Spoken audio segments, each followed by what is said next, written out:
ஏற்றும் ஆராதிப்போம். கரங்களை உயர்த்துகிறோம்.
ஜெபம். பக்கத்துல இருந்து கரங்களை பிடிச்சு சொல்லுங்க. இன்றைய தலைப்பு பக்கத்துல கரங்களை பிடிச்சு சொல்லுங்க. ஜெபம். இந்த ஜெபத்தை குறித்ததாக நிறைய பாஸ்டர்ஸ் நிறைய இடத்துல பேசியிருக்காங்க. ஜெபம்னால பேசிக்க எல்லாருக்குமே தெரியும். ஆமாவா இல்லையா? ஜெபம் தான் மெயின். ஜெபம் தான் ஒரு சபையை வளரும். ஜெபம் தான் நம்மளுடைய தனிப்பட்ட வாழ்க்கையை வளரும். ஜெபம் தான் நம்ம முன்னுக்கு தரும். ஜெபம் இல்லைன்னா ஜெபம் தான் இந்த எல்லாத்துக்குமே ஒரு அடித்தளம். ஆமென். அப்ப ஜெபத்தை குறித்ததான காரியத்தை தான் இன்னைக்கு நான் பேச போகிறேன். ஆமென். 1 தெசலோனிக்கேயர் 5ஆம் அதிகாரம் 17ஆம் வசனம் வாசிக்க கேட்போம்.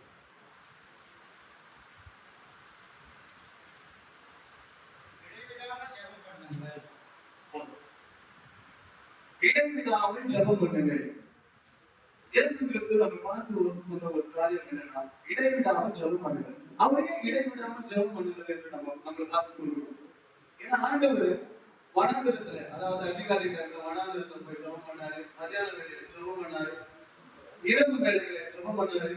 எல்லா வேளையிலும் அவர் ஜெபம் பண்ணவராக இருந்தார். அவர் நமக்கு முன்மாதிரியை வைப்பவராக இருந்தார். அந்த முன்மாதிரியை வைத்தது நிமித்தமாக அவர் ஆண்டவர் நம்மளை பார்த்து சொன்னார், இடைவிடாமல்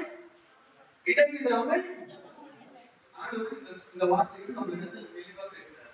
ஏன் நம்ம இடைவிடாமல் ஜெபிக்கணும்னா, நம்மளுடைய ஜெபத்திற்கு அதிக வல்லமைகள் இருக்கு. இன்றைக்கு எடுத்து போறதான டாபிக் கொஞ்சம் வித்தியாசமா இருக்கலாம். சில பேர் அறிவு இருக்கலாம், சில பேர் அறியாமல் இருக்கலாம். ஆனா இதுக்கு அப்புறமா நீங்க ஜெபிக்கும் பொழுது இந்த வார்த்தைகள் உங்க இடத்துல தேவன் பேசுவார். ஆமென். இடைவிடாமல் ஜெபம் பண்ணுங்கள் என்று தேவன் ஏன் பார்த்து சொன்னார்னா, உங்களுடைய தனிப்பட்ட விதத்துல இப்போ தேவன் எல்லாருக்காகவும் அழைக்கப்பட்டவர் இல்ல, தேவன் ஒவ்வொருவருக்காகவும் தான் அழைக்கப்பட்டிருக்கார். யாரையும் புறம்ப தருகிற தேவன் நம்முடைய தேவன் அல்லவே அல்ல. யாரையும் பச்சைப்பாரு பார்க்கிற தேவன் அல்ல. நீதான் எனக்கு நீ வேணாம் சொல்லிட்டு யாரும் மனம் திரும்பி ஆண்டவர் இடத்துல போனாலும் அவங்க எல்லாரும் யூஸ் பண்ணுகிற தேவன் தான் நம்முடைய தேவன். அப்ப இந்த ஜெபத்தின் மூலியமாகத்தான் தேவனிடத்தில் நாம பேச முடியும், நம்ம உறவு கொள்ள முடியும். அப்ப இந்த ஜெபத்தின் மூலியமாகத்தான் அதிக வல்லமைகளை நாம அடைந்து கொள்ள முடியும். வீட்டாரையில 120 பேர் ஜெபித்தார்கள். அந்த ஜெபத்தை கேட்டு ஆவியானவர் அக்கினியா இறங்கினார். அந்த இடத்துலதான் பெந்தகோஸ்தே நாள் உண்டாது. அந்த இடத்துல தான் எல்லா பெந்தகோஸ்தே சபைகளும் விரிவாங்க. ஆமென். இப்போ அந்த விரிவாக்கத்துலதான் இப்போ நம்மளும் தான். ஆமென். அப்போ இந்த ஜெபத்திற்கு அதிக வல்லமைகள் இருக்கிறது. பாத்தீங்கன்னா தேவன் இடைவிடாமல் ஜெபம் பண்ண வேண்டும் என்று உங்களுக்கு சொல்றாரு. நம்ம ஜெபிக்கிறோம். மத்தேயு 21ஆம் அதிகாரம் 22ஆம் வசனம்.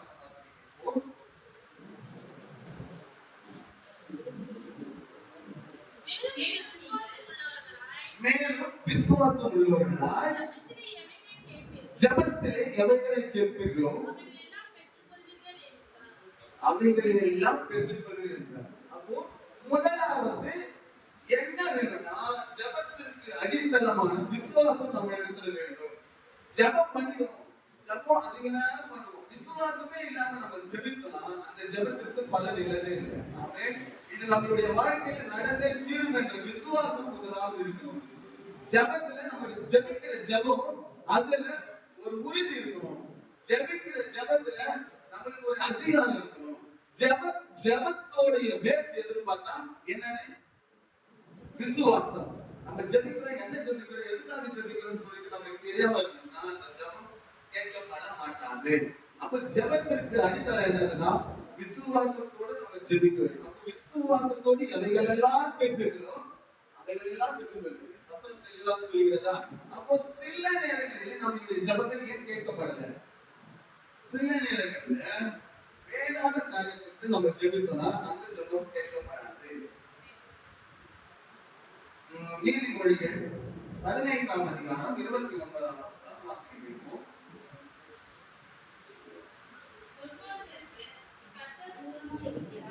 துன்மார்க்கருக்கு கர்த்தர் தூரமாக இருக்கிறார்,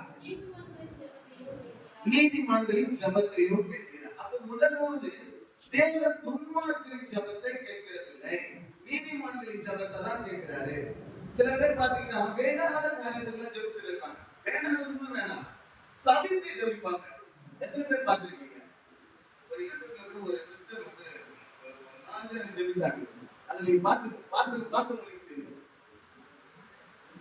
அப்போ இப்படிப்பட்ட ஜெபங்கள், இந்த ஜெபங்கள் தேவனை போய் எட்டி சேருவோம் என்றால் சேரவே சேராது. அப்ப துன்மார்க்கரின் ஜெபங்கள் நல்லா இருக்கும், ஆசீர்வதிக்கணும்னு சொல்லி ஜெபிச்சா அந்த ஜெபங்கள் கேட்கப்படலாம். நம்மளுடைய வாழ்க்கை மாறணும், என்னுடைய சந்ததிகள் மாறணும், அப்படி ஜெபிச்சா ஆண்டவரே ஃபைனான்சியல் ஆசீர்வதிங்க, என் கருவில ஆசீர்வதிங்க, எப்படி கேட்டா ஜெபிப்பார். ஆண்டவரே அவன் வீணா போயிடும், அவன் வெறுனாக போயிடும், ஒன்னும் இல்லாத போயிடும், இப்படி மற்றவர்களை சபித்து நம்ம ஜெபிக்கிறோம்னா அந்த துன்மார்க்கரின் ஜெபங்கள் தேவன் கேட்கிறது இல்லை. ஆமென்.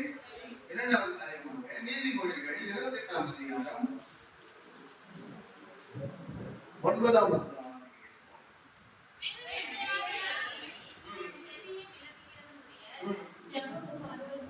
வேதத்தை கேளாதபடி தன் செவியை என்ன பண்றானா விளக்குறான். அப்போ வேதத்தை கேளாதபடி, இந்த வேதம் தான் நம்மளை விடுதலை ஆக முடியும். அதனால தான் நான் சொல்லிட்டே இருந்தாரு, வேதத்தை வாசிங்க, வேதத்தை வாசிங்க. எங்க போனாலும் வேதத்தை வாசித்தால் மாத்திரமே நம்மளுக்கு விடுதலை உண்டாகும். ஆமே. வேதத்தை வாசிக்கலன்னு சொன்னா நம்மளுக்கு ரகசியமும் தெரியாது. அதான் தேவன் தெளிவா சொல்லியிருக்காரு, சத்திய வசனங்களை ஆராய்ந்து பாருங்கள், அவைகளினால் உங்களுக்கு நித்திய ஜீவன் உண்டு என்பதை என்ன பண்ண அறிந்து கொள்ளலாம். அப்போ இந்த வசனங்கள் தான் நம்மளை என்ன பண்ணும்னா நம்மளுக்கு உன்னித்தலும், இந்த வசனங்கள் தான் நம்மளுக்கு உடம்பிடும். இந்த வசனங்கள் தான் தேவனிடத்திலே கிட்டி சேர்வதற்காக எல்லாவற்றையும் உண்டாகும்.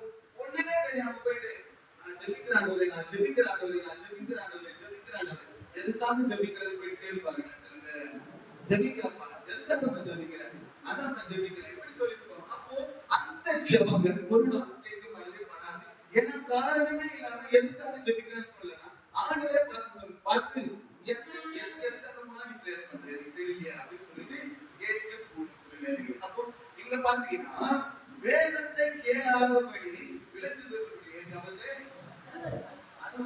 வேதத்தை யாரெல்லாம் கேட்கலையோ, சில பேர்லாம் பாத்தீங்கன்னா வேதமே வாசிக்கவே மாட்டாங்க. ஆனா சபைக்குள்ள மட்டும்தான் இருக்கு, அது கொடுக்கல இந்த ஜபத்தை கொடுக்கல அப்படின்னு சொல்றாங்க. வேதமே வாசிப்பு இருக்காங்க, எதுவுமே இருக்காது, தனிப்பட்ட ஒரு வாழ்க்கை. அப்போ அவர்களுடைய ஜபத்தை ஆண்டவர் எப்படி கேட்பார்? வசனம் தெளிவா சொல்லுகிறது, வேதத்தை விளக்குகளுடைய ஜபத்தை அவர் கேட்கவே மாட்டார், அவர் அனுபவிப்பாங்க. அப்போ இந்த இடத்துல அப்போ நம்ம வேதம் வாசிக்க வேண்டுமா? அதனாலதான் தேவன் சொன்னார், சத்தியத்தையும் அறிவீர்கள், சத்தியம் உங்களை விடுதலையாகும். சத்தியத்தை அறிவீர்கள், சத்தியம் உங்களை விடுதலையாகும் சொல்லுவாங்க. ஆனா வசனம் தெளிவா சொல்லுது, சத்தியத்தையும் அறிவீர்கள், சத்தியம் உங்களை விடுதலையாகும். அப்போ தேவனை அறிகின்ற அறிவு இருக்கணும், சத்தியத்தை அறிகின்ற அறிவு கொடுக்க வேண்டும். அப்போ இதன் மூலமாகத்தான் நாம் விடுதலை ஆகும். அது மாத்திரம் இல்லாம புலம்பல் 3ஆம் அதிகாரம் 44ஆம் வசனம் வாசிக்கிறோம்.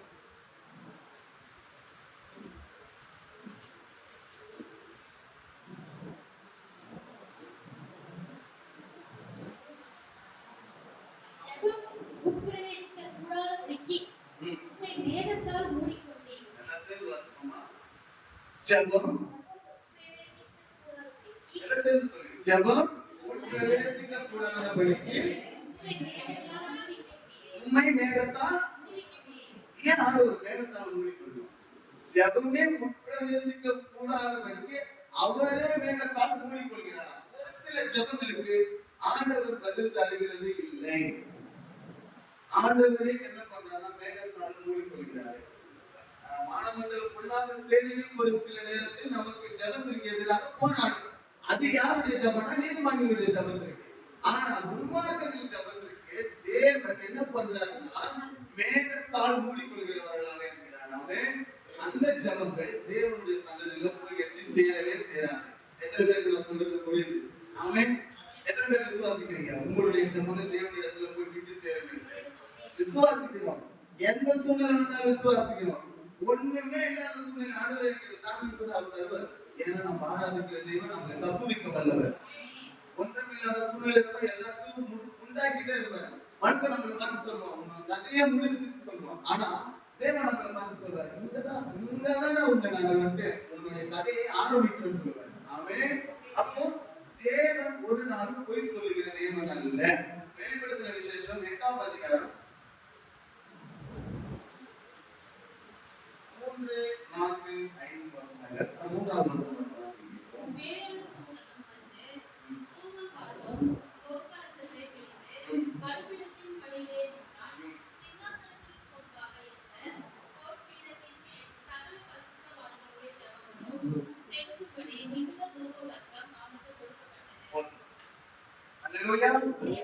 முதலாவது யாருடைய ஜெபங்கள் போகிறது?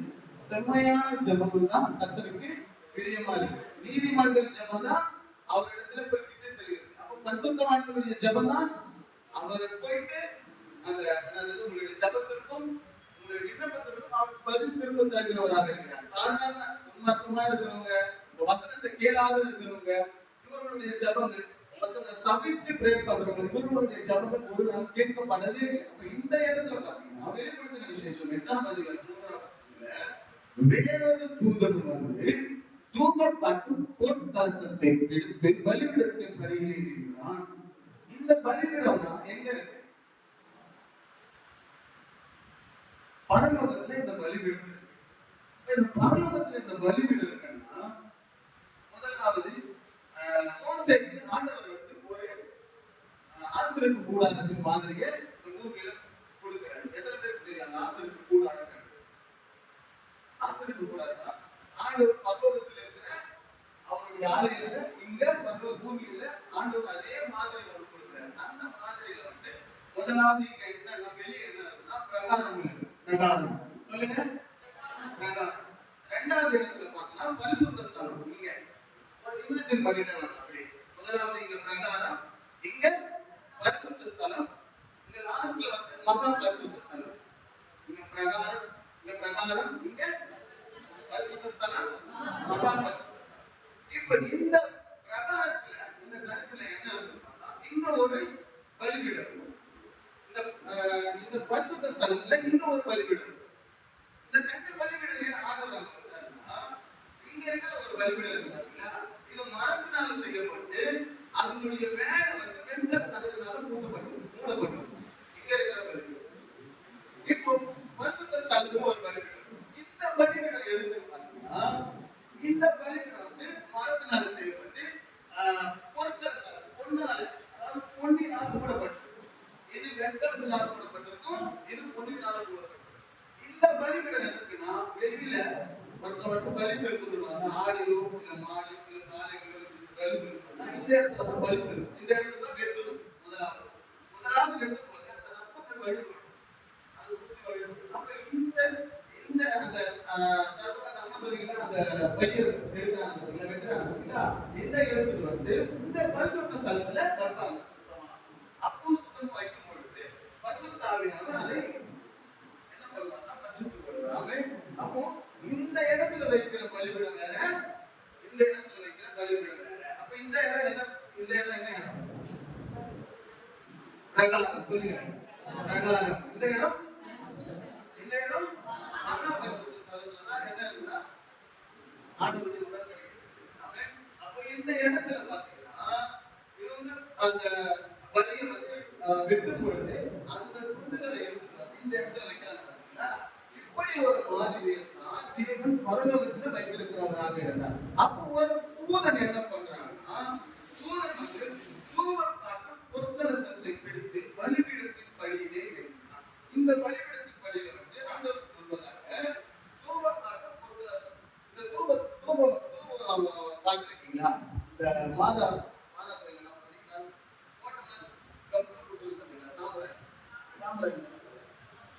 இந்த தூபம் கட்டுறாங்க. நான் எத்தனை பேர் பார்த்திருக்கீங்க? போட்டால வந்து பாத்தீங்களா? பார்த்திருக்கீங்களா? இது போல பாத்தீங்கன்னா முடிச்சுட்டு நிற்கிறான். அப்போ சிங்காசனத்துக்கு முன்பாக இருந்த பொற்பிடத்தின் மேல் இந்த இடத்துல என்ன இருக்கு? பொற்பிடம் எங்க இருக்கு?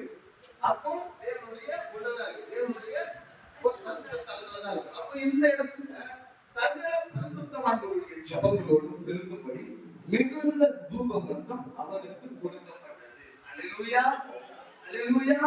இப்ப மிகுந்த தூபவர்க்கம், இந்த தூபவர்க்கம் தான் பரிசுத்தவான்களுடைய ஜெபங்கள். அல்லேலூயா. இந்த பரிசுத்தவான்களுடைய ஜெபங்கள் தான் தூபவர்க்கமா எங்க போகுதுன்னா பரலோகத்துல போகுது. இயேசு கிறிஸ்துவினுடைய அந்த பலிபீடத்துல நிரப்புது. அப்ப நம்ம ஜெபிக்கிற ஜெபங்கள் எப்படியாக போகுது என்றால் தூபவர்க்கமாக பிதாவினிடத்தில் போய் சேருகிறது. ஆமென், அல்லேலூயா. நம்மளுடைய ஜெபங்கள் இப்ப எங்க போகுது? அழகா தூபவர்க்கமா அழகா போயிட்டு உங்களுடைய ஜெபங்கள் எல்லாம் தேவனுடைய அந்த பலிபீடத்துல அழகா போயிட்டு நிற்குது. அப்போ ஜெபிக்கிறவர்களுடைய ஜெபங்கள் எவ்வளவு புகையா இருக்கும்? தூபவர்க்கத்துல ஒரு எங்க வீட்டாண்ட போயிட்டாரு, இந்த வார்த்தையை மட்டும் பேசிட்டு எங்க வீட்டாண்ட ஒரு சிஸ்டர் பேசிட்டு இருக்கும்போது அவங்க சொன்னாங்க, நீங்க ஜெபிக்கிற ஜெபம் இப்படி போது பாத்தீங்களா அப்படின்னு சொல்லிட்டு பேசும்போது, அப்ப நான் ஜெபிக்கிற ஜெபத்துல ஒரு பக்கம் கூட இருக்காது இல்லையே, ஜெபிக்கவே இல்லையா நானு அப்படின்னு சொல்லிட்டு அடுத்து அவங்க இருக்காங்க. அப்போ நம்மளுக்கு தெரியும், நம்மளுடைய இருதயத்துக்கு தெரியும், நம்ம எவ்வளவு ஜெபம் பண்றோம், எவ்வளவு பிரேயர் பண்றோம், நம்மளுக்கு தான் தெரியும். நம்ம நம்மளுடைய இருதயத்துக்கு நன்றாய் தெரியும் நம்மளுடைய ஜெபங்கள் எவ்வளவு ஜெபம் பண்ணியிருக்கோம். அப்போ பரிசுத்தவான்களுடைய ஜெபங்கள் எங்க போகுதுன்னா தேவனுடைய தலத்துல போகிறது, தேவனுடைய அந்த பலிபீடத்துல போகிறது. பரிசுத்தவான்களுடைய ஜெபங்கள் முதலாவது தேவனிடத்துலதான் போகிறது. அப்ப இப்ப ஜெபிக்கிற எல்லாருடைய ஜெபங்களும் எங்க போகிறது என்றால் தேவனிடத்துலதான் போய் சேருகிறது. எந்த யாருடைய பெயர்கள் தான் போகிறது என்றால் பரிசுத்தவான்களுடைய பெயர்கள் மாத்திரம்தான் போகிறது. அப்ப நீங்க கொஞ்சமா ஜெபிச்சீங்கன்னா கொஞ்சம் தொகையா போகும், அதிகமா ஜெபிச்சீங்கன்னா அதிகமா போகும். ஆமென் ஆமென். அப்படியே பரிசுத்தவான்களுடைய ஜெபங்களும் செலுத்தப்பட்ட தூபவர்க்கத்தின் புகையானது தூதனுடைய கையிலிருந்து தேவனுக்கு முன்பாக எழுப்பிச்சு. ஜெபங்களோடு செலுத்தப்பட்ட தூபவர்க்கத்தின் புகையானது தூதனுடைய கையிலிருந்து தேவனுக்கு முன்பாக எழுப்பிச்சு. அந்த பின்பு அந்த தூதன் தூப கலசத்தை எடுத்து அதை பலிபீடத்தில் நிரப்பினால் நிரப்பினார். அந்த தூதன் என்ன பண்றான்னா, 5ஆம் வசனம் வாசிங்க. அந்த தூதன் தூப கலசத்தை எடுத்து அதை பலிபீடத்தில் நிரப்பினால் நிரப்பி. அவன் முதலாவது பலிபீடத்தில் நிரப்பினாலும் நிரப்புறான் அவனுடைய புகைகள் எல்லாம். அதனாலதான் நீங்க பிரேயர் பண்ண அக்கினி இறங்கும். ஏன் எரியாம நாட்கள் அக்கினி இறங்குச்சுன்னா பரிசுத்தவானுடைய ஜெபம் அக்கினியா இறங்கப்படும். ஆமென் அல்லேலூயா. நீங்க ஜெபிக்கிற ஜெபம் எல்லாம் அக்கினியா மாறணும்னா நீங்க முதலாவது ஜெபத்துல விசுவாசம் இருக்க வேண்டும். உங்களுடைய ஜெபம் விசுவாசம் இருந்தால் மாத்திரம் தான் அங்க போய் சேரும். பாத்தீங்கன்னா எலியா இருக்கிற எலியா 400 காலத்துக்கு முன்னாடி இருக்க. அப்ப இந்த இடத்துல போய் பாத்தீங்கன்னா ஒபதியா என்ன பண்றாருன்னா 100 தீர்க்கதரிசிகளை கூட்டு வந்து 50 பேர் 50 பேரா தனித்தனியா புகையில உட்கார வச்சு அவருக்கு சாப்பாடு கொடுக்குறாரு. ஆனா அதே நேரத்துல எலியா என்ன பண்றாருன்னா தனி ஒரு ஆளா நின்று அவர் சாதாரண தெய்வத்தை வணங்கல என்று சொல்லி தனி ஒரு ஆளா நின்று அவர் ஜெபித்த ஜெபத்திற்கு தேவன் அக்கினியாய் இறங்கி வந்தார். 100 தீர்க்கதரிசிகளை பார்க்கிறோம். ஒரு ஆளாய் நின்று ஜெபித்தாரு. பாத்தீங்களா, ஒரு பரிசுத்தவான்களுடைய ஜெபம் தேவனுடைய சந்நிதியில போய் சேரும். அல்லேலூயா அல்லேலூயா அல்லேலூயா. உங்களுடைய ஜெபங்கள் எப்படியா போகிறதுன்னா தூவர்க்கமாய் அழகா இந்த இடத்துல போய் சேர்கிறது. பாத்தீங்கன்னா அங்க ஜெபிக்கும் பொழுது அக்கினி இறங்காம இருந்திருக்கலாமா இல்லையா? ஏன் அக்கினி இறங்குச்சு? ஏன்னா ஆண்டவருக்கு தெரியும் எந்த டைம்ல எதை அனுப்பணும்னு அவருக்கு தெரியும். நம்ம சொல்லவே தேவையில்லை. கரெக்டான நேரத்துல கரெக்டான இடத்துல உங்களுக்கு எது தேவையோ நீங்க ஜெபித்ததற்கான எல்லா விதமான பதில்களை அவர் அனுப்புகிறவராக இருப்பார். நீங்க எதை குறிச்சு கலக்கமே அடைய தேவையில்லை. உங்களுடைய ஜெபங்கள் ஒரு நாளும் வீணா போகவே போகாது. நீங்க ஜெபிச்சு ஜெபிச்சு ஜெபிச்சு ஜெபிச்சு எனக்கு நடக்கலையே நடக்கலையே நடக்கலையே நடக்கலையே இல்ல. உங்களுடைய ஜெபங்கள் எல்லாம் எங்க இருக்கு? ஆண்டவருடைய அந்த பலிபீடத்துக்கு கீழே தான் இருக்கு. அல்லேலூயா. அந்த பலிபீடத்துக்கு மேலதான் ஆண்டவர் வச்சிருக்கிறாரு. அப்ப உங்களுடைய ஜெபங்கள் எல்லாம் தேவனிடத்துல போய் சேர்ந்து இருக்கிறது. அப்போ தொடர்ந்து நம்ம வாசிக்கும் பொழுது அதை பலிபீடத்தில் நிரப்பினார்கள், பூமியிலே போட்டார். உடனே சத்தங்களும் இடிமுழக்கங்களும் மின்னல்கள் பூமியில் முதலாவது நிரப்பினால் பூமியில போட்டானா எங்க போட்டா? முதலாவது நம்மளுடைய ஜெபங்கள் அழகா தூக்கம் மருத்துவமா மேல போச்சா அதை நெருப்பினால நிரப்பி இப்போ என்ன பண்றான்? இரண்டாவது பூமியில போட்டுறான். நம்மளுடைய ஜெபங்கள் முதலாவது தூக்கம் மருத்துவமாக மேல போகிறது. இரண்டாவதாக கீழே வரும்போது நம்மளுடைய ஜெபத்துக்கு எவ்வளவு வல்லமை இருக்குன்னு சொல்லி முதலாவது சத்தங்கள். 2 ராஜாக்கள் 7ஆம் அதிகாரம்.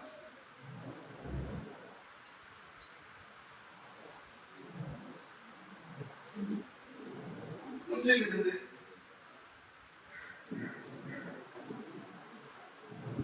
7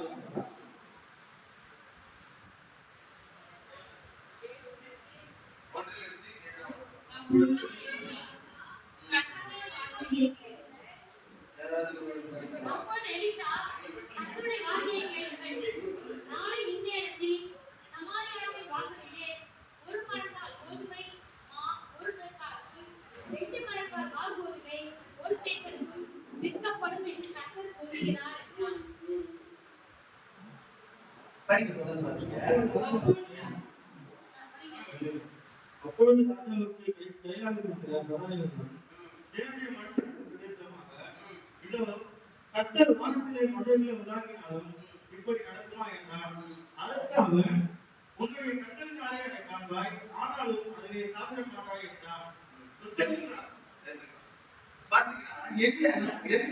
என்ன பண்றாருன்னா, சமாரியாவின் வாசல்ல அவருக்கு விற்பாங்க. இதை நீ பார்ப்ப. யார்கிட்ட சொல்றாங்கன்னா, பிரதானி வரும் தேவனுடைய மனுஷனுக்கு பிரதியுத்தரமாக அந்த ராஜாவின் பிரதானி கிட்ட சொல்றாரு, நீ இதெல்லாம் பார்க்க.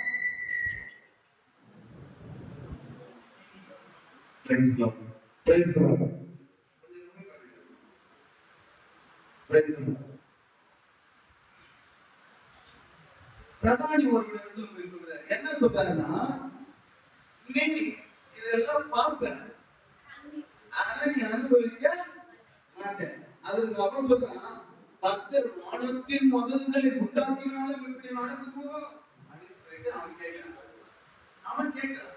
ஆனா அந்த இடத்துல படத்துக்கு மூன்றாம் வசனம் 4, 5, 6, 7 வாசிங்க.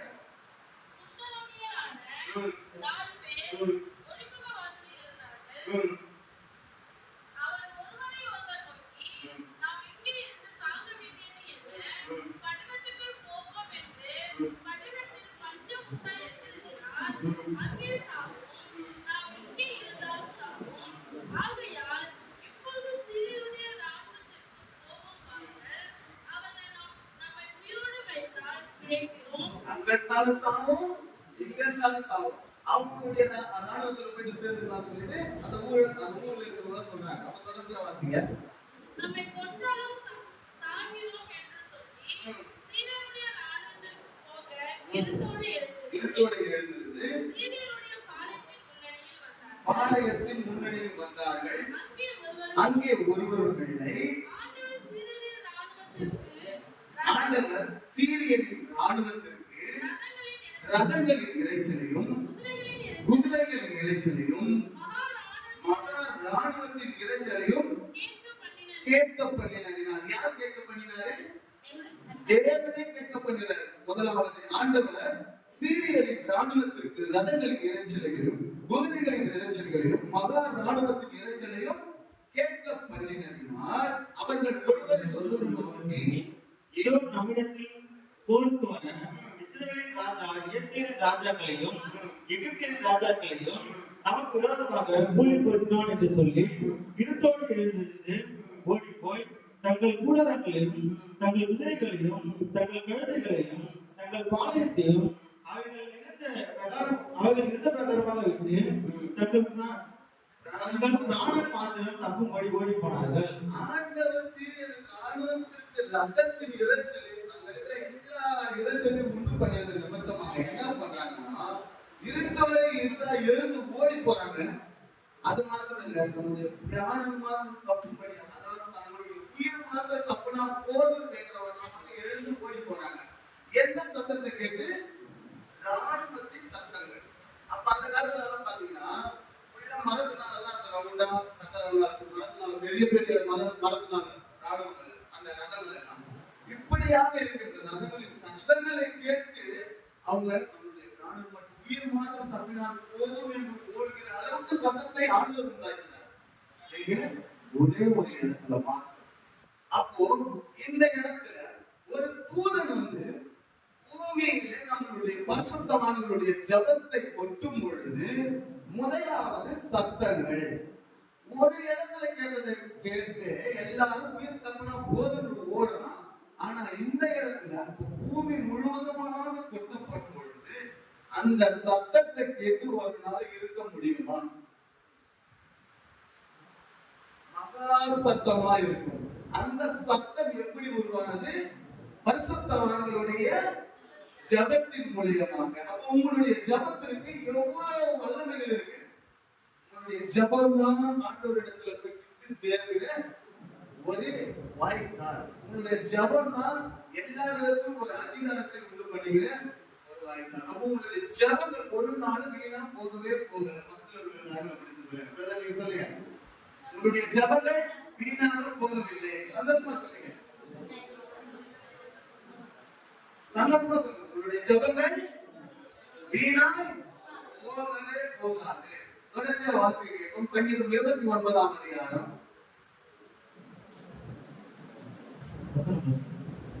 29ஆம் அதிகாரம் 4, 5, 6, 7, 8, 9. கர்த்தருடைய சத்தம் வல்லமையுள்ளது, கர்த்தருடைய சத்தம் மகத்துவம் உள்ளது, கர்த்தருடைய சத்தம் கேதுரு மரங்களை இருக்கிறது. கர்த்தர் லீபனோனின் கேதுரு மரங்களை இருக்கிறார். அவைகளை கற்றுக்குட்டிகளை போலவும் லீபனோனையும் சிரியானையும் சீரியானையும் காண்டாமிருக குட்டிகளை போலவும் சொல்லப்படுகிறார். கர்த்தருடைய சத்தம் அக்கினி ஜுவாலைகளை பிளக்கும். கர்த்தருடைய சத்தம் வனாந்திரத்தை அதிர பண்ணும். கர்த்தர் காதேஸ் வனாந்திரத்தை அதிர பண்ணுகிறார். கர்த்தருடைய சத்தம் பெண்மான்களை வீடுபடி செய்து காடுகளை வெளியாக்கும். அவருடைய ஆலயத்தில் உள்ள யாவரும் அவருடைய மகிமையை பிரஸ்தாபிக்கிறார்கள். அல்லேலூயா. கர்த்தருடைய சத்தங்களை பற்றியதாக சங்கீதக்காரனாகிய தாவீது அழகாக தான் எழுதியிருக்கிறார். அப்போ இந்த சங்கீதக்காரனாகிய தாவீது எழுதியிருக்கிறது கர்த்தருடைய சத்தத்தை பற்றி எழுதியிருக்கிறார். அப்ப இந்த சத்தங்கள், அவருடைய சத்தங்களே இப்படி இருக்கும் பொழுது பரிசுத்தமானவருடைய ஜெபங்களும் அவருடைய பலிபீடத்துல சேர்ந்து அதுவும் ரெண்டா சேர்ந்து இந்த பூமியில போட்டு நான் முதலாவது சத்தங்கள் உண்டாகும். அப்ப இந்த சத்தம் எப்படி இருக்கும்? யாரும் இந்த வசனங்களை சேர்ந்து வாசிப்போமா? சத்தமா வாசிப்போமா? நல்ல அருமையான வசனங்கள்.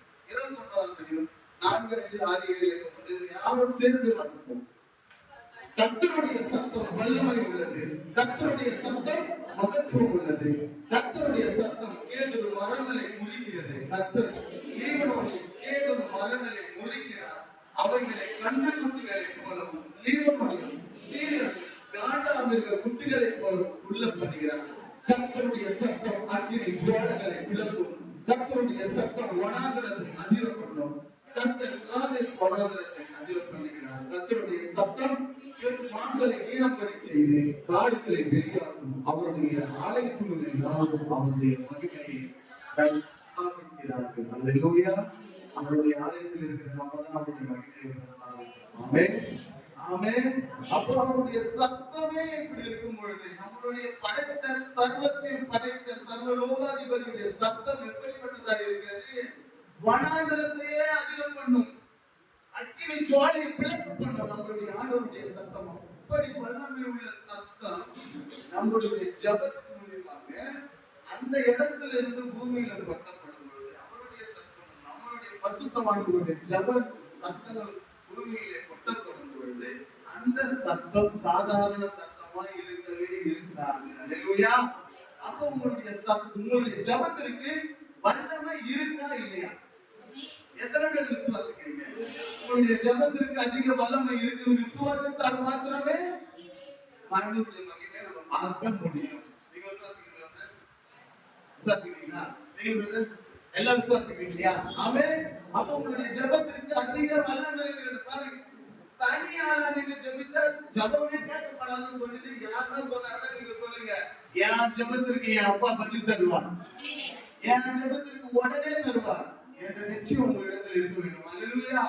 அவர் சாதாரண தெய்வம் அல்ல. நம்ம எந்த சூழ்நிலையில போனாலும், நம்ம எப்படிப்பட்ட காரியத்துல நம்ம போயிட்டே விழுந்தாலும் பரவாயில்ல, அந்த இடத்துல இருந்து நம்ம தூக்குகிற ஒரு ஆண்டவர் நம்மோடு கூட இருக்கிறார். நம்மளுடைய ஜெபத்துக்கு பதில் தருகிற தெய்வம். நம்மளுடைய ஜெபம் எல்லாம் நம்ம நினைச்சிருப்போம், நான் ஜெபிக்கிறேன் எங்கடா போகுது என் ஜெபம் சொல்லிட்டு நினைச்சிருப்போம். ஆனா தேவன் தெளிவாக இடத்துல சொல்லியிருக்கிறார். அவருடைய பரிசுத்த ஸ்தலத்துல தான் போய் சேரணும். அவருடைய ஸ்தலத்துல போய் சேர்றது மாத்திரமல்ல, இப்ப நம்ம கிருபையின் காலத்துல வாழ்ந்து கொண்டிருக்கிறோம். இப்ப கிருபையின் காலத்துல இந்த உபத்திரவ காலம் ஒண்ணு தனியாது. ஆனா இந்த கிருபையின் காலத்துல வாழ்றவங்க ஜெபிக்கிற ஜெபங்களுக்கு தான் அதிக ப்ராப்ளம் இருக்கு. தேவன் தெளிவா சொல்றாரு. இந்த கிருபையின் காலத்துல வாழ்ற நீங்க ஜெபிக்கும் பொழுது அந்த ஜெபம் ஒரு நாள் வீணடிக்கப்படவே படல. தேவன் உங்களுடைய ஜெபத்திற்கு பிரியமாக இருக்கிறவராக இருக்கிறார். அதனாலதான் தேவன் சொல்றாரு, என்ன சொல்றாரு? இடைவிடாமல் ஜெபம் பண்ணுங்கள். வசனத்துல சொல்றாரு, மத்தேயு 5ஆம் அதிகாரம் 44ஆம் வசனம் வாசிங்க. யார் யாரெல்லாம் ஜெபிக்கணும்னு சொல்றாரு? மத்தேயு 5ஆம் அதிகாரம். நான் உங்களுக்கு சொல்கிறேன், உங்கள் சத்துக்களை செய்யுங்கள், உங்களை சபிக்கிறவர்களை ஆசீர்வதியுங்கள். சபிக்கிறவர்களை என்ன பண்ணுமா? ஆசீர்வதிக்கணும். உங்களை பகைக்கிறவர்களுக்கு நன்மை செய்யுங்கள். பகைக்கிறவர்களுக்கு நன்மை செய்யுங்கள். உங்களை நிந்திக்கிறவர்களுக்காகவும் உங்களை துன்பப்படுத்துவதற்காகவும் ஜெபம் பண்ணுங்கள். உங்களை எவனா நிந்திச்சானா அவனுக்கு ஜெபம் பண்ணிட்டு வந்துருங்க. உங்களை துன்பப்படுத்துறானா அவனுக்கு ஜெபம் பண்ணிட்டு வந்துருங்க. ஆண்டவர் பார்த்துக் கொள்வார். வழிவாங்கிறது அவருக்கு தெரியாது. நம்ம வாங்கவே தேவையில்லை. நம்ம போயிட்டு வாங்கினா என்ன பண்ணுவோம்? ஒரு சின்ன ஒரு 100% பண்ணுவோம். அவர் பண்ணா 100% சரியாக பண்ணுகிறீர்கள். ஆமென். அதனாலதான் உங்களுடைய ஜெபம் இப்படியாக கேட்கப்படுகிறது நிமித்தமாகத்தான் தேவன் என்ன சொல்றாருன்னா உங்களை சபைக்குள்ளாக ஜெபம் பண்ணுன்றார். அவர் பார்த்துக் கொள்வார். எதுவானாலும் நம்மளுடைய வேலை என்ன? நம்ம பரிசுத்தமாக வேண்டும். நம்மை பரலோகத்தில் சேரும்படியாக நம்ம எப்படி தயார்படுத்த வேண்டும் அப்படி நம்மை தயார்படுத்திக் கொள்ள வேண்டும். அதனால்தான் பரலோகத்துல நம்ம சேரணும்னு சொன்னா நம்ம பரிசுத்தவான்களா இருந்தா மட்டும்தான் உங்களுக்கு சோதனை. அப்ப நம்மளுடைய ஜெபங்கள் வீணாக ஜெபித்தா சபைத்து ஜெபித்தா அந்த ஜெபம் கேட்கவே பட மாட்டாங்க. ஒருவேளை அந்த ஜெபம் நீங்க சபிக்கிறீங்கன்னு வச்சுக்கோங்க. இன்னொரு ஒரு ரகசியம் இருக்கு. நீங்க சபிக்கிறீங்கன்னு வச்சுக்கோங்க. ஒரு பத்து சபிச்சு ஜெபம் எடுத்து திடீர்னு போயிட்டு அவர் பரிசுத்தவான இருக்கிறார். அவர் ரொம்ப வியாபகப்பட்டு ஜெபிக்கும் போது பார்த்து கொள்ளுங்க ஆண்டவரை கடிந்து கொள்ளுங்க ஜெபிக்கிறீங்கன்னு வச்சுக்கோங்க. அந்த இடத்துல அந்த ஜெபம் கேட்கப்படும் சில டைம். ஆனா கேட்கப்படும் பொழுது அந்த ஜெபத்திற்கு அவங்க அடிபட்டுருவாங்க. ஆனா அந்த ஜெபம் அவங்களை மாத்திரம் தாக்காது. நம்மளுடைய சந்ததிகளை தாக்குகிறதாக இருக்கும். நம்மளுடைய சந்ததியில அந்த சாபம் வந்து சேரும். அல்லேலூயா, அல்லேலூயா. அப்போ நம்மளுடைய ஜெபத்திற்கு அதிக வல்லமை இருக்கு. நம்ம ஜெபம் நம்ம பண்ண சாதாரணமா ஜெபிக்கிறோம் இல்ல. சபைகள்ல எல்லாருமே அதாவது அடித்தளை எதுனா ஜெபம் தான். ஆதி நாட்கள்ல இந்த சபையை தொடர்றதுக்கான காரணங்களை நீங்க எடுத்து போய் பார்த்தாலும் ஜெபம் தான் அதிகமா இருக்கும். கண்டிப்பா ஜெபம் தான் இருக்கும். எந்த சபைகளை எடுத்து பார்த்தாலும் ஜெபம் தான் ஃபர்ஸ்ட் முதல் அடித்தளமா. அப்போ ஜெபத்துக்கு தான் அதிக வல்லமை இருக்கு. விசுவாசம் மேற்கொள்ளணும்னா ஜெபம் தான் நமக்கு வேணும். ஜெபம் இல்லைன்னா ஒரு காலமும் ஒண்ணுமே பண்ண முடியாது. உலகம் படிட்டு அறையில ஜெபிக்கிறவன் யார் இடத்துல போய் கையெழுத்து நிற்கவே மாட்டான். யார் இடத்துல போய் கெஞ்சிட மாட்டான். ஏன்னா ஜெபத்திற்கு வல்லமைகள் இருக்கிறது. பாத்தீங்கன்னா பரலோகத்துல எல்லா தூதர்களும் ஆண்டவரை ஜெபித்து ஆராதிக்கிறாங்க. அதனாலதான் அவங்க எந்த இடத்துல வேணா உள்ள போவாங்க வருவாங்க. எப்படி வேணா வல்லமையா இருப்பாங்க. ஏன்? இடைவிடாமல் ஆராதிக்கிறாங்க, இடைவிடாமல் ஜெபிக்கிறாங்க. அதனாலதான் அவங்களுக்கு அதிக வல்லமைகள் இருக்கு. ஆமென். நம்மளும் ஜெபிச்சா அதே வல்லமைகளை பெற்றுக்கொள்ள முடியும். அதுக்கு எடுத்துக்காட்டு யாருன்னு பார்த்தா தானியேலை பார்த்தாலே தெரியும். சிங்கத்தடியில போய் உள்ள போய் உட்கார்றான். உள்ள போய் உட்கார்ந்தா சிங்கம் வந்து அவன் சாப்பிடலையே. ஏன் சாப்பிடல? ஜெபத்திற்கு வல்லமை. அவன் ஜெபத்திற்கு வல்லமை. போயிட்டு ராஜா வந்து கேட்கிறா, தானியேலே நீ ஆராதிக்கிற தேவனை தப்பி வச்சாரா அப்படின்னு கேட்கிறான். அவன் கேட்கறது என்ன கேட்கணும்? வந்து பார்த்துட்டு அவன் உயிரோட இருக்கிறாரா இல்லையா என்ன பார்க்கணும். நீ ஆராதிக்கிற தேவன் இன்னும் தப்பி வச்சாரா கேட்கிறான். அப்போ அவனுக்கு தெரியுது வல்லமை. நம்மளுக்கு நம்ம ஆராதிக்கும்படியாக நம்ம ஜெபிக்கும்படியாக ஆலயத்துக்கு வரணும். நம்மளுக்கு தெரியாது சில பேருக்கு. நம்ம ஜெபத்துக்கு பின்னா வல்லமை. ஆனா நீங்க போய் வெளியே போய் பாருங்க, அவன் ஜெபிக்கிறான் நம்ம போயிடலாம்னு சொல்லி நிறைய பேர் சொல்லியிருக்காங்க. அவன் ஜெபிக்கிறாலே அவங்க வச்சுக்கான்னு சொல்லியிருக்காங்க. எத்தனையோ பேர் கேள்விப்பட்டிருப்பீங்க. ஏன்னா பரிசுத்தவான்களுடைய ஜெபங்களுக்கு வல்லமைகள் இருக்கு, பதில் இருக்கு.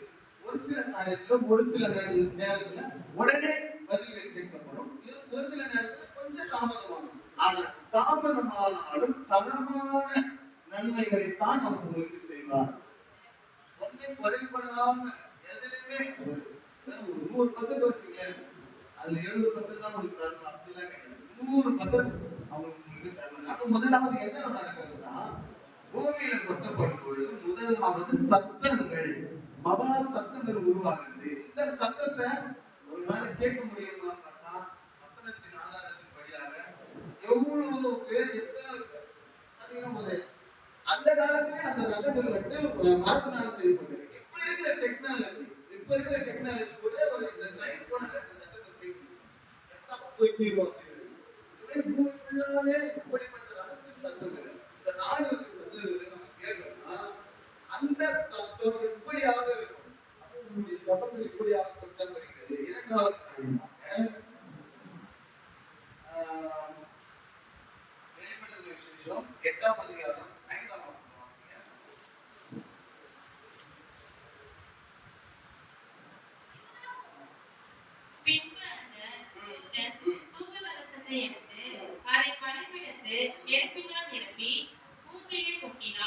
உடனே சத்தங்களும் இடி முழக்கங்களும் இடி முழக்கங்கள். இரண்டாவது காரியம் இடி முழக்கங்கள். நம்மளுடைய சத்தம் எப்படியா வருது? நம்மளுடைய ஜபங்கள் வந்து முதலாவது சத்தமா வந்துட்டா, இரண்டாவது எப்படி வருதுன்னா இடி முழக்கங்களாக வருகிறது. யாரும் இடி முழக்கத்தை கேட்டு பயந்துல இருக்கு.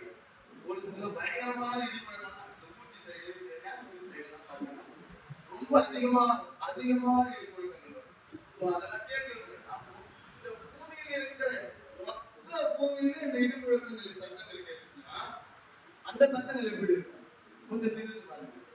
அப்ப அந்த சத்தம் போட்டு இந்த பெந்தகோஸ்துக்காரங்க நீங்க பாத்தீங்கன்னா சத்தம் போட்டு ஜெபிப்பாங்க. பாத்துருக்கீங்களா? ஏன் நம்மள சத்தம் போட்டு ஜெபிக்கிறோம்னா நமக்கு தேவன் கொடுத்த வசனங்கள் தெரியும். அதனாலதான் நம்ம சத்தம் போட்டு ஜெபிக்கிறோம். நம்ம சாதாரணமா ஜெபிக்கவே மாட்டோம்.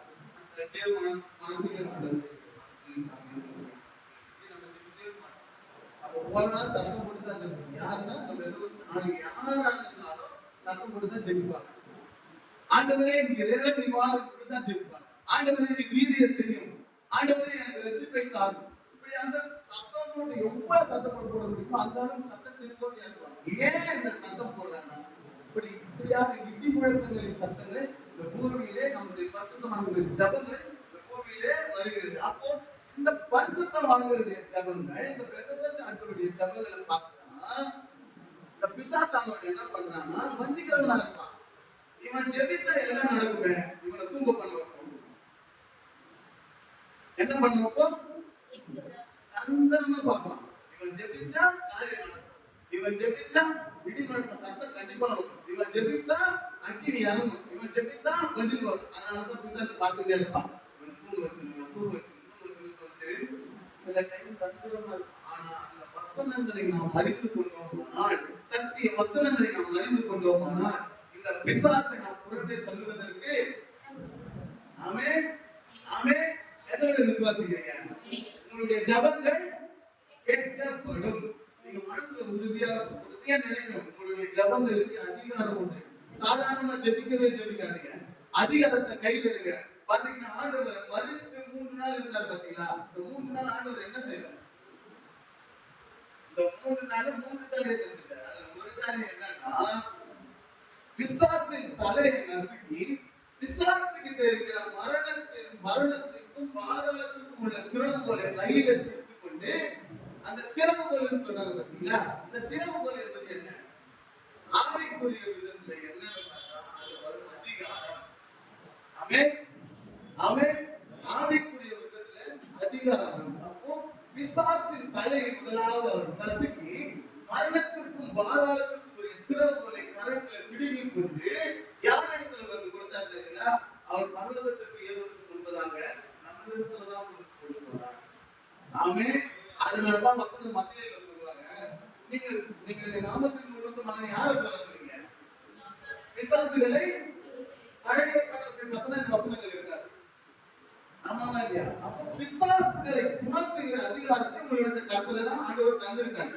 இப்ப இந்த மரணத்திற்கு பாதாளத்துக்குள்ள அதிகாரத்தை திறவுகள் உங்களிடத்துல கொடுத்தாரு என்று சொன்னா நம்ம சாதாரணமா ஜெபிச்சோம்னா பிசாசு நம்மளை பார்த்து சிரிப்பான். நம்ம சாதாரணமா ஜெபிக்காம வல்லமையா ஜெபிக்கும் பொழுது அந்த பிசாசு நம்மளை பார்த்து நடுங்கணும். நம்மளை பார்த்து இவங்கிட்ட வச்சுக்க கூடாது, இவன் பரிசுத்தமான்னு சொல்லிட்டு அது பயந்து ஓடணும். ஆமென். யோகுக்கு அநேக விதமான சோதனைகளை பிசாசு தான் தந்தான். எத்தனை சோதனைகள் தந்தாலும் அவர் தேவனை மாத்திரம் பார்த்ததுனால கடைசியில பார்த்தாங்க கண்டிப்பான ஆசீர்வாதத்துக்கு நேராக கடந்து போனாங்க. ஒரு சில நேரத்துல இப்படிப்பட்ட காரியங்கள் நம்மளுடைய வாழ்க்கையில சோதனை வந்து, ஆடுதல் வருது, நிந்தைகள் வருது, அவமானம் வருது, கவலை கொள்ளவே கொள்ளாதீங்க. நீங்க பார்க்க வேண்டிய காரியம் தேவனை மாத்திரம் பார்க்கும் பொழுது உங்களுக்கு இரட்டிப்பான நன்மைகளை தேவன் தருகிறவராக இருக்கிறார். கரையில் தண்ணி நாம் தேவனுடைய நாமத்தை நாம் மகிமைப்படுத்துவோம். அதனால்தான் உங்களுடைய ஜபத்திற்கு அதிக வசனம் இருக்குது. நீங்க அதிகாரத்தை கையில எடுங்க. உங்களுடைய அதிகாரத்தை கையில எடுத்து ஜபம் பண்ணுங்க. பொல்லாத பிசாசு என் குடும்பத்தை விட்டு ஓடி போகும். பொல்லாத பிசாசு என் குடும்பத்தை விட்டு நிச்சயமா ஓடி போகும். எந்த பிசாசா எல்லாம் கட்டுங்க, எல்லாத்தையும் அப்புறம் தள்ளுங்க. அதனால தேவன் வசனத்தை உங்க இடத்துல கொடுத்திருக்கிறார். என் நாமத்தின் நிமித்தமாக நான் எதை கேட்டாலும் உங்களுக்கு செய்வேன் என்று சொன்னார். அப்ப ஜபத்தின் மூலமாக நீங்க எவைகளெல்லாம் கேட்டிருந்தோ அவைகளெல்லாம் பெற்றுக்கொள்வேன் என்று விசுவாசம் இடத்தில் இருக்க வேண்டும். உங்களுடைய ஜபம் அதிகாரத்தின் ஜபமாக இருக்க வேண்டும். ஏன்னா உங்களுடைய ஜபம் எல்லாம் மேல அழகாக ஆண்டவருடைய சன்னிதானத்துல போகுது. அப்ப வரும்பொழுது சத்தம், இரண்டாவது இடி முழக்கங்கள், மூன்றாவது பாத்தீங்கன்னா மின்னல். ஒருவனே இப்படி பார்க்க முடியாது.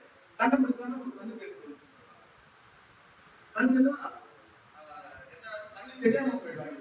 ஒரே ஒரு மின்னலை பார்த்தா பூமி ஃபுல்லாவே மின்னல்கள் வருதுன்னா நம்மளுடைய ஆண்டவர் எப்படிப்பட்ட ஆண்டவர் தெரியுமா?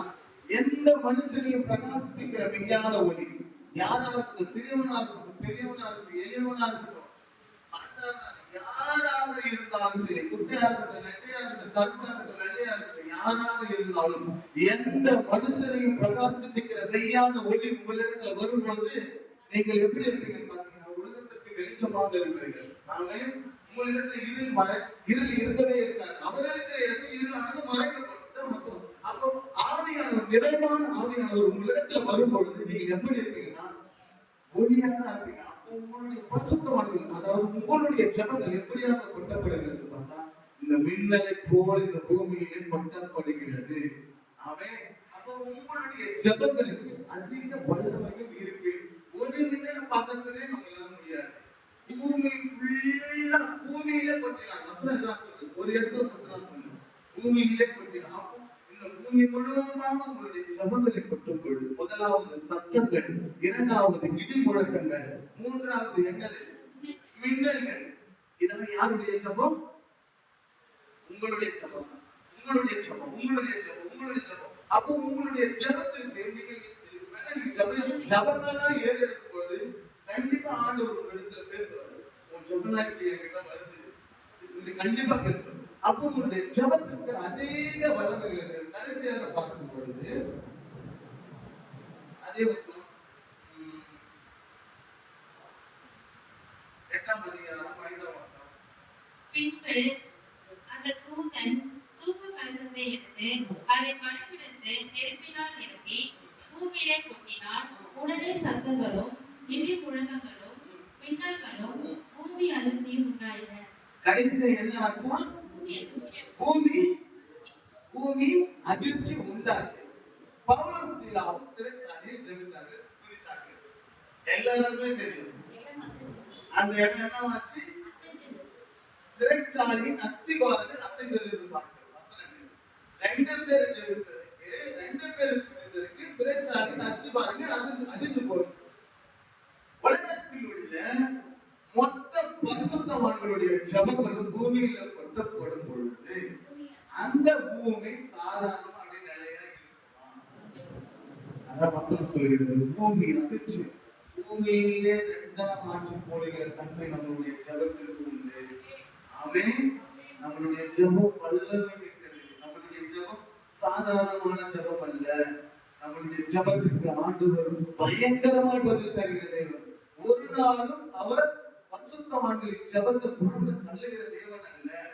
துன்மார்க்கமா இருக்கிறாங்க, அவருடைய ஜெபத்தை ஆண்டவர் கேட்கறது இல்லை. வசனத்தை கேளாதபடி இருக்கிறாங்க, அவருடைய ஜெபத்தை கேட்கறது இல்லை. ஆனா பரிசுத்தவான்களுடைய ஜெபங்கள் அவருடைய சன்னதியில போய் சேர்கிறது. அப்போ நம்மளுடைய ஜெபங்களுக்கு நீங்க சொல்லுங்க, உங்களோட மனசாட்சியின் படி சொல்லுங்க, உங்களோட மனதை தொட்டு சொல்லுங்க, உங்களுடைய ஜெபத்திற்கு தேவன் பதில் தருவாரா தர மாட்டாரா? கண்டிப்பா தருவார் சொல்றவங்க ஆமென் சொல்லலாம். கண்டிப்பா தருவார் சொல்றவங்க சத்தமா ஆமென் சொல்லலாம். ஆமென் ஆமென். யாரு ஜெபம் பண்ணாலும் நடக்கும்.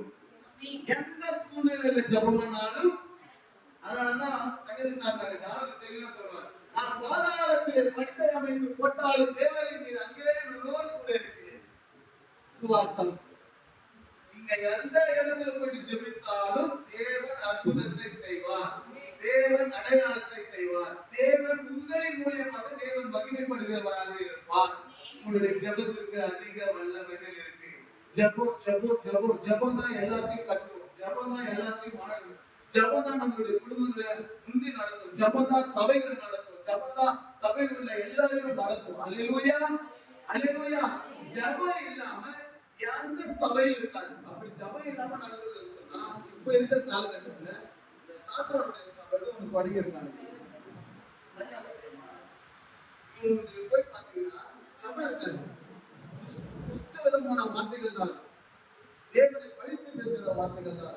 எத்தனை பேர் அதை கேள்விப்பட்டிருக்கீங்க?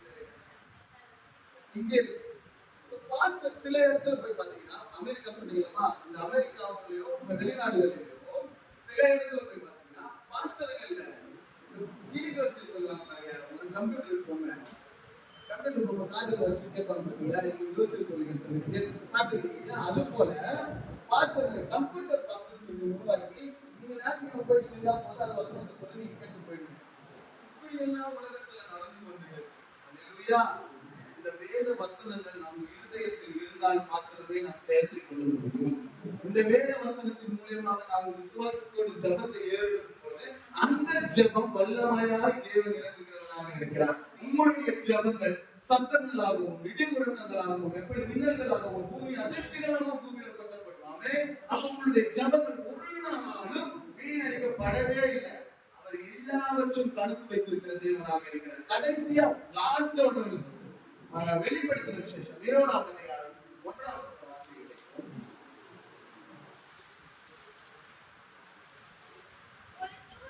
ஒரு தூதன் பாதாளத்தின் திறவுகோலையும் பெரிய சங்கிலியையும் தன் கையிலே பிடித்துக்கொண்டு வானத்தில் இறங்கி பறக்கட்டே. ஒரு தூதன் என்ன பண்றான்? இங்க இருக்கிற தூதன் வேற தூதன். ஒரு தூதன் பாதாளத்தின் திறவுகோலையும் பெரிய சங்கிலியும் தன் கையில பிடித்துக்கொண்டு வானத்திலிருந்து இறங்கி வர. எங்க வர? வானத்திலிருந்து இறங்கி வர. இரண்டாவது வசனம், பிசாசு என்னும் சாத்தான் என்று சொல்லப்பட்ட பழைய பாம்பாகிய வலு சர்ப்பத்தை அவன் பிடித்து அதை 1000 வருஷம் அளவும் கட்டி வைத்து அந்த 1000 வருஷம் நிறைவேறும் வரைக்கும் அது ஜனங்களை மோசம் போகாதபடிக்கு அதை பாதாளத்திலே தள்ளி அடைத்து அதன் மேல் முத்திரை போட்டான்.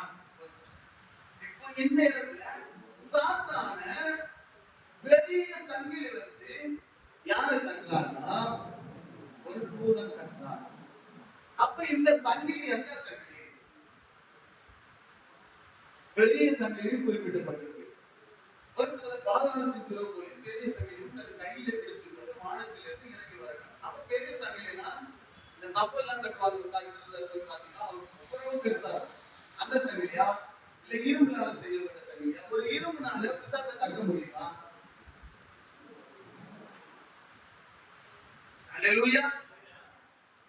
நீங்க பண்றீங்க பாத்தீங்களா, இந்த ஜெபம் தான் அந்த இரும்பு சங்கிலி. ஆமென். அல்லேலூயா. இரும்பு சங்கிலி, பெரிய சங்கிலி. உங்களுடைய ஜெபங்கள் பாத்தீங்கன்னா ஆவிக்குரிய இதயத்துல இது என்னன்னா ஜெபங்கள் பரிசுத்தவான்களுடைய ஜெபங்கள் சங்கிலிகளாக மாற்றப்படுகிறது. இப்படியே நீங்க எத்தனை பேர் இருக்கீங்க? நீங்க 1 2 3 4 அப்படி 6 இப்படி இருக்கு பாத்தீங்களா? நீங்க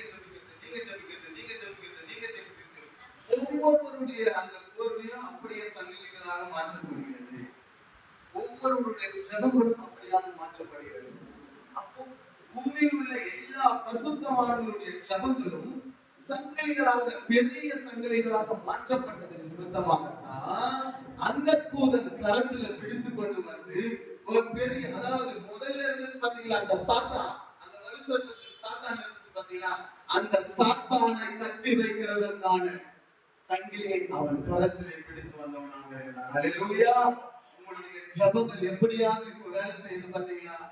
பிசாசை கட்டுவதற்கும் உங்களுடைய ஜெபங்கள் தான், பிசாசை கட்டுவதற்கும் உங்களுடைய ஜெபங்கள் தான் சங்கிலிகளால் மாற்றப்படுகிறது. உங்களுடைய ஜெபங்கள் ஒரு நாளும் வீணா போகவே இல்லை. எத்தனை பேர் விசுவாசிக்கிறீங்க?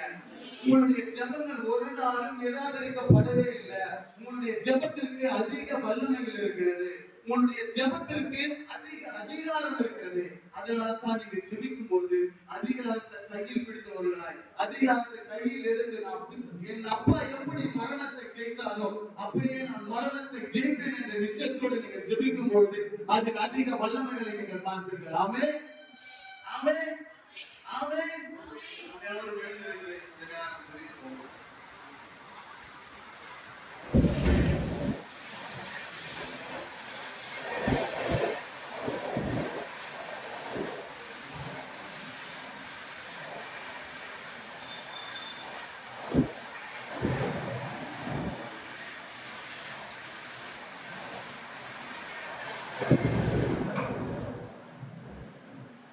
அவருக்கு கண்களை கொடுப்போம்.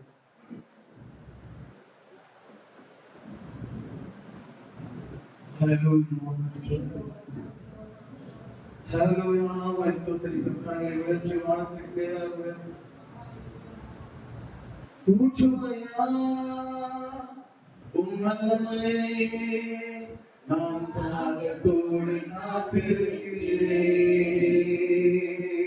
ஊற்றுமையா உம் வல்லமையே, நான் தாகத்தோடு காத்திருக்கிறேன். ஊற்றுமையா உம் வல்லமையே, நான் தாகத்தோடு காத்திருக்கிறேன். ஊற்றுமையா உம் வல்லமையே, நான் தாகத்தோடு காத்திருக்கிறேன். ஊற்றுமையா உம் வல்லமையே, ஊற்றுமையா உம் வல்லமையே, நான் தாகத்தோடு காத்திருக்கிறேன். நான் தாகத்தோடு காத்திருக்கிறேன். தாகமுள்ளவன் கண்ணீரை ஊற்றுவேன். வறண்ட நிலத்தில் ஆறுதலை ஊற்றுவேன். தாகமுள்ளவன் கண்ணீரை ஊற்றுவேன். வறண்ட நிலத்தில் ஆறுதலை ஊற்றுவேன். ஊற்றுமையா உம் வல்லமையே,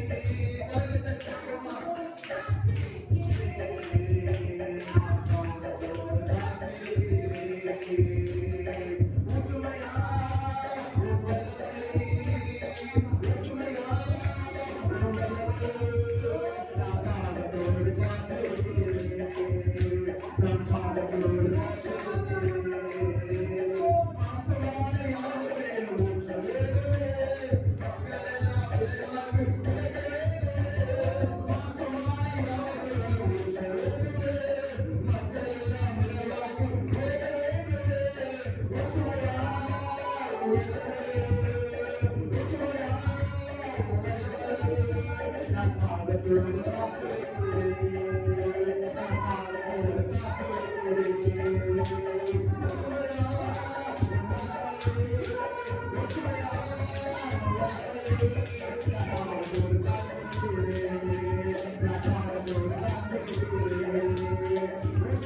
எல்லாவற்றுக்கும் நீ பதில் தருகிற தேவனானவரே. எல்லாவற்றுக்கும் அப்பா நீர் எங்களுக்கு பதில் தருகிற தேவனானவரே. அப்பா, இந்த உலகத்தின் பார்வையிலானவரே, என்னை அதிசயமாய் வைத்தவர் தேவனானவரே. என்னை அற்பமாய் எண்ணப்பட்டவர்களின் மத்தியில் நீர் என்னை அதிசயமாய் வைத்தவர் அப்பா. நீர் எங்களை அழைத்து வந்த தேவனானவரே. நீர் நடத்துகிற விதம் வித்தியாசமானதாக இருக்கும். நீர் நடத்துகிற விதம் அதிசயமாக இருக்கும் அப்பா. எங்கள் எல்லோரும் நடத்துகிறார்கள் அப்பா. இந்த சபையில் ஒவ்வொருவரையும் ஒவ்வொருவரையும் ஆசீர்வதித்து பலப்படுத்துகிறார். ரத்தப்பட்ட கொள்ளாக மூடி மறைத்து கொள்கிறார்கள் ராஜா. அப்பா, அந்த சபையோடு அவருடைய பாஸ்டரோடு கருத்தை தருகிறேன். பாஸ்டர் குடும்பத்தோடு கருத்தை தருகிறோம் ராஜா. இன்னும் மனிதர்களுக்கு பயன்படுத்துகிறார்கள். இன்னும் மனிதர்களுக்கு வாய்ப்புகளை உண்டு பண்ணுகிறார்கள். இவர்களுடைய ஊழியத்தை ஆசீர்வதிக்கிற தேவன். சிறுவாக உள்ள சுற்றுகளை ஆவியானவர் தாண்டவருடைய கருத்தை தாண்டவரே அதிசயமாய் பார்த்ததாண்டவரே. அப்படியே கூட ராஜா, இவர்களின் தலைகளில் இருக்கின்ற ஊழியத்தை நீர் அதிசயமாய் பார்க்கிற தேவன் அப்பா. நீர் சந்தோஷப்படுகிற தேவனாகவே இந்த ஊழியத்தை அழைத்திருக்கிறீர்களே. அழைத்த தேவன் அப்பா, நீர் அப்படியாக நடத்த போகிறீர்களா? இவர்கள் இன்னும் 1000க்கும் 10,000க்கும் நீர் அன்றே நீர் நடத்த போகிறீர்கள் என்பதை நாங்கள் பாதிப்படியாக வைக்கிறோம் அப்பா. சபையை ஆசீர்வதி இன்னும் உமக்கென்று அப்பா பிரகாசிக்க பிள்ளைகள் இந்த சபைகளை எழுப்புகையாக நாங்கள் ஜெபிக்கிறோம் ஆண்டவரே. வேதத்தை அதிகமாய் ஆராய்ந்து வேதத்தின்படியாக நடந்து அப்பா உலகத்தை கலக்குகிறவர்கள் இங்கேயும் இருக்கிறார்கள் என்று சொன்னமாய் இந்த சபையை ஆசீர்வதித்து பலப்படுத்தும் ஆண்டவரே. சபையில் உள்ள ஆண்டவரே ஆஸ்திர குடும்பத்தினருடைய கருத்திலே நாங்கள் தருகிறோம். நீரை நடத்தும் எல்லாவற்றும் திருத்தரத்திலே தந்து வந்து மீட்பர் இயேசு மூலமாய் ஜெபிக்கிறோம் நல்ல பிதாவே. ஆமென். ஆமென். ஆமென். அந்த சாமியோட யாவரும் ஆசீர்வதிப்பாராக.